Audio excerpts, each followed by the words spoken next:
Welcome to my KSY informative channel.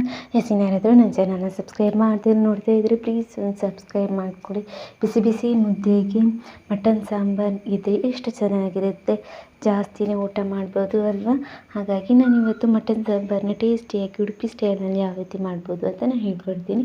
ಮೊದಲಿಗೆ ಒಂದು ಕುಕ್ಕರ್ಗೆ 2 ಸ್ಪೂನ್ ಆಗುವಷ್ಟು ಎಣ್ಣೆ ಹಾಕ್ಕೊಂಡು ಒಂದು ದೊಡ್ಡ ಗಾತ್ರದ ಈರುಳ್ಳಿನ ಹಾಕ್ಬಿಟ್ಟು ಚೆನ್ನಾಗೇ ಫ್ರೈ ಮಾಡಿಕೊಡಿ. ಅದಾದಮೇಲೆ ಇಲ್ಲಿ 1 kg ಮಟನ್ನ ನಾನು ಹಾಕ್ತಾಯಿದ್ದೀನಿ. ಅದಕ್ಕೆ ರುಚಿಗೆ ಬೇಕಾದಷ್ಟು ಉಪ್ಪು, ಒಂದು ಅರ್ಧ ಟೀ ಸ್ಪೂನ್ ಆಗುವಷ್ಟು ಅರಿಶಿನ, ಹಾಗೆ ಒಂದು ಸ್ವಲ್ಪ ಕೊತ್ತಂಬರಿ ಸೊಪ್ಪು ಹಾಕಿ ಸ್ವಲ್ಪ ಪುದೀನ ಸೊಪ್ಪನ್ನ ಪೀಸ್ ಮಾಡಿಬಿಟ್ಟು ಹಾಕ್ಕೊಳ್ಳಿ. ಸ್ವಲ್ಪ ಸಾಕು. ಚೆನ್ನಾಗಿ ಎಲ್ಲ ಇವಾಗ ಮಿಕ್ಸ್ ಮಾಡಿಕೊಂಡು ಒಂದು 2 ವಿಷಲ್ ಕೂಗಿಸ್ಕೋಬೇಕು. ಅಷ್ಟೊತ್ತಿಗೆ ನಾವು ಮಸಾಲೆನ ರೆಡಿ ಮಾಡ್ಕೊಂಡ್ವಿ ಅಂದರೆ ಆಮೇಲೆ ಮಸಾಲೆ ಹಾಕಿ ಮತ್ತೆ ಒಂದು 3 ವಿಷಲ್ ಕೂಗಿಸಿದ್ರೆ ರೆಡಿನೇ ಆಗೋಗುತ್ತೆ ಮಟನ್ ಸಾಂಬಾರು. ಬನ್ನಿ ಇವಾಗ ಮಸಾಲೆಗೆ ಒಂದು ಮಿಕ್ಸಿ ಜಾರಿಗೆ 1 ಕಪ್ ಆಗುವಷ್ಟು ಕಾಯಿ ತುರಿ ಹಾಕ್ಕೊಳ್ಳಿ. ಹಾಗೆ 2 ಟೊಮೆಟೊನ ಹಾಕ್ಕೊಳ್ಳಿ. ಹಾಗೆ ಒಂದು 20 ಬೆಳ್ಳುಳ್ಳಿ, ಹಾಗೆ ಒಂದು 6 ತುಂಡು ಶುಂಠಿ. ಬೆಳ್ಳುಳ್ಳಿ ಜಾಸ್ತಿ ಹಾಕ್ಕೋಬೇಕು ಮಟನ್ ಸಾಂಬಾರಿಗೆ, ಆವಾಗಲೇ ಏನೋ ಟೇಸ್ಟ್ ಬರೋದು. ಅದಾದಮೇಲೆ ಇದಕ್ಕೆ ಸ್ವಲ್ಪ ಕೊತ್ತಂಬರಿ ಸೊಪ್ಪು, ಸ್ವಲ್ಪ ಪುದೀನ ಸೊಪ್ಪನ್ನ ಹಾಕ್ಕೊಳ್ಳಿ.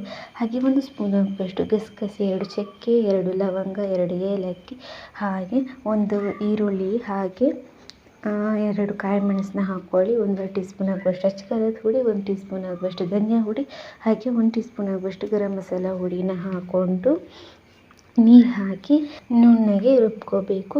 ಇಷ್ಟೇ, ಇದಕ್ಕೆ ಮಸಾಲ ಜಾಸ್ತಿ ಏನು ಹಾಕಿಲ್ಲ. ಇವಾಗ ನಾವು ಆವಾಗಲೇ ಮಟನ್ ಏನು ಬೇಯೋದಕ್ಕೆ ಇಟ್ಟಿದ್ದೀವಿ ನೋಡಿ, ಅದು 2 ವಿಷಲ್ ಆಯಿತು ಅಂದರೆ ಇವಾಗ ಓಪನ್ ಮಾಡಿದರೆ ಅರ್ಧ ಬೆಂದಿರುತ್ತೆ ಮಟನ್.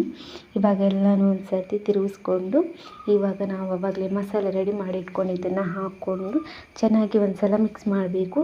ಇವಾಗಲೇ ನೀರು ಹಾಕೋದಕ್ಕೆ ಹೋಗಬಾರ್ದು.